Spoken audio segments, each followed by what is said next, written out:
Hi, and welcome to Marlene at Home, and this episode of Teapots and Tea Stories.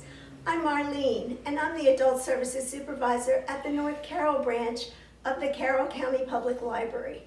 Today, it's a cold, damp, rainy, maybe high 30s, low 40s, rainy day, and as we get into March and April, we're going to have more of these. It's not spring, it's not winter. Give me winter, 20 degrees, lots of snow.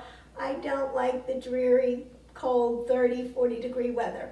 But when we have it, one of the things that comes to my mind is tea. And I'm not even a big tea drinker, but I do want something to warm me up. And it got me thinking about all the different teapots that I own. This tea card I've talked about before was my mother-in-law's and was a gift to me. And two teapots that were on this card when it was at her house are two of her teapots. This one was from a dear friend of hers, Mrs. Strebe.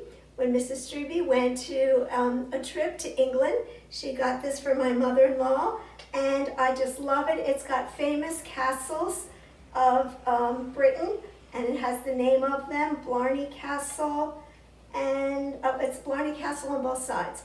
And so that was one of the teapots that was here on Mom's tea cart. Another one was this teapot. And this was a Mother's Day gift that I and my husband and children sent her on Mother's Day, and it was filled with flowers. I remember calling the florist that was just a few doors down the street from where Paul's family home was, and I talked to the lady, and she gave me the price of the flowers, and she said I could add the featured teapot of the year if I would like to with the flowers, and gave me that cost, and it was much more. And I was like, oh no, I'll just stick with the flowers. So when Mom called and thanked me for her Mother's Day flowers, she said, oh, the teapot is beautiful. I was like, I didn't order a teapot, I didn't say that. But as I thought about it later, I think the dear neighbor must have thrown it in. She knew the Wenzel family. And so anyway, when I saw it, I knew right away because I recognized it from the pictures in the ad of what teapot you could get with your flowers. And so anyway, when Mom passed away, she left a list of how to divide her things, and the tea cart was one of the things that she put on the list for me. And she also said to her children and in-laws, any gift you gave me, you get back. And so I got my teapot back, her teapot back, but these were two teapots that were on the cart when it was at her house, and so that's kind of special to me. I've included a teapot lamp that was a gift to me from my older daughter, I think it was a Mother's Day, and she's a real connoisseur of teas, and so that's something that I got from her. My oldest teapot that I'm going to show you today was one of my mother's. It's kind of chipped here at the end. I wonder which one of our girls might have contributed to the chip. But anyway, it's always sat in my mother's china closet in the dining room. And also when she had guests, now my family were coffee drinkers, but when she had guests that wanted tea, this is what she would use. And I just like the color. It reminded me of the 50s, and I'll tell you what it reminded me most of. My next door neighbor, when I was just a young child, Mr. Jones, he had a turquoise, this color turquoise, Studebaker. I always thought his car was shaped and looked like this teapot. So it's a special memory of the teapot and of Mr. Jones's Studebaker. That was from, and I'm thinking that was a wedding gift to my parents in the late 40s. So that's the oldest one I think I'm showing today.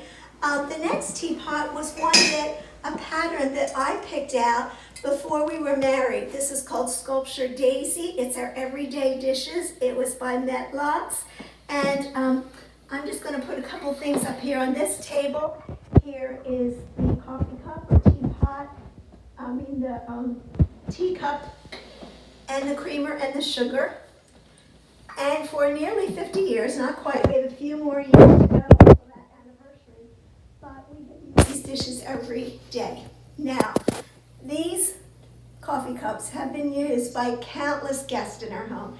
Countless ladies' Bible studies, ladies' events, all kinds of things, and I'm telling you, they still look great. I have a few chips here and there, but after everyday use of all of these dishes, it was worth the extra money when I picked them out. They, they were not the cheapest out there, but I'm so glad I did, and I love my teapot. And I've used this in the spring, putting daisies and things like that as a flower arrangement, so I love those. Another thing that's about the same age is down here on the bottom shelf. This is a tea set, or some of the tea set, from Germany. My cousin was in the service in Germany at the time, and he and his wife, Walton Sue, they sent this German tea set to me as a wedding gift. And it has enough place servings for 4 or 6. I just put out just a couple of the pieces. But that's also nearly 50 years old. And I was thinking today, I really need to start thinking about divvying these up with my girls or my granddaughters. So that's some of the oldest tea sets that you'll see today. Some others that I have are more recent.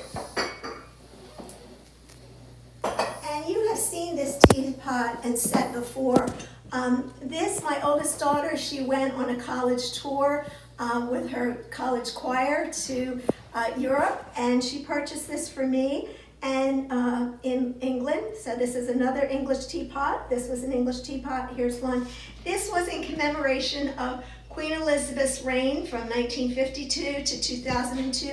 50 years she had been the Queen of England, and it came with, my oldest daughter gave me a cup and saucer to match. And I always said, oh, I wish you'd have got me 2 cups and saucers, then I could share it with a friend. And then a year or 2 later, a friend of mine went to visit her serviceman's son over in England, and she found another cup and saucer to go with it. So I really enjoyed that. The following year, my sister, who went to England, she got me a similar teapot. This one is celebrating the 50th anniversary of Queen Elizabeth's coronation, because while she became queen in 1952, her coronation, due to the mourning period after the sudden death of her father, the coronation was not until 1953. And so this was in memory of the coronation. My oldest daughter that I said is the tea connoisseur. Another Mother's Day gave me this set in purple. So I've enjoyed that, and I have used that. I have done many teas for myself here at my house, at my church, and even a great number at the library. Maybe some of you have been to those teas. I don't even know the amount of teas that I've done at the Mount Airy branch for the 3 years I was there, and the North Carroll branch for the almost 20 years I've been there. So I've done a lot of teas, and I've really appreciated a lot of you coming to those programs. And so a lot of these I have used as centerpieces on tables over the years. I also have a number of miniature teapots that people have given me over the years. This set is special to me. I don't have them all here, but these you can use as ornaments. And I have put these, like at a tea, I'll put them on a small tree, but they're little teapots with different little china patterns. This one's on the front, this one's all the way around. And these were given to me by about the first half of my career in the library. The children's librarian was Mrs. Claudine Hanner, and she would give these to me at Christmas or my birthday, these little teapots, and I have an assortment of them. And so I've used them in a variety of ways over the years. And so she was the children's librarian at the North Carroll branch, and we have such fond memories in our branch, those of us that work with Claudine. And some of you may remember her. So there's some miniature things. The most miniature set that I have, though, one of my favorites, is this Royal Albert Old Country Roses, a British pattern of china that I love. My Aunt Amy had this pattern, and I always admired it. And I remember when my girls were in college and maybe grad school or medical school, I forget when, I just remember it was the college year, school bill era. She wanted to know if I wanted to buy her very large assortment of this pattern of china. And oh, I would have loved to, but just not that time in my life. And so anyway, I have this little tiny set to remind me. Ladies from my church, I think from a ladies retreat weekend, gave me this as a gift. And so it's my little mini Royal Albert Old Country Rose pattern. And so that's been very fun too. So I just thought maybe it's a cold, dreary day for you today or some other day, and you can think about trying some tea. As I mentioned, I'm not a big tea drinker. My family were coffee drinkers, although I don't drink coffee either. But anyway, I've kind of learned over the years to have a little bit of tea in with something else. I love like a spiced tea. In college, I had a recipe for Russian tea. My dean of women would make it at special events, and that was the first tea that I ever thought, oh, I think I do like tea. I often make myself hot lemonade, like hot Crystal Light, something like that, and then add a tea bag to it. That's like my big splurge on tea. But I know many of you are big connoisseurs on tea. I know my one daughter is, and all special things. Even my little grandkids know more about certain teas and how to fix it and that kind of thing than I do. But in a cold, dreary winter afternoon, a tea might be something that you want to consider. I love going to teas. I love putting teas on. I love going to a tea room. If you've never had that opportunity, I encourage you, even if you don't like tea, like me. It's a lot of fun, and we do have a number of them in Carroll County that are very wonderful. So I hope I've warmed up your day a little bit, cheered up your day a little bit, and that you'll have a great day and maybe try a cup of tea.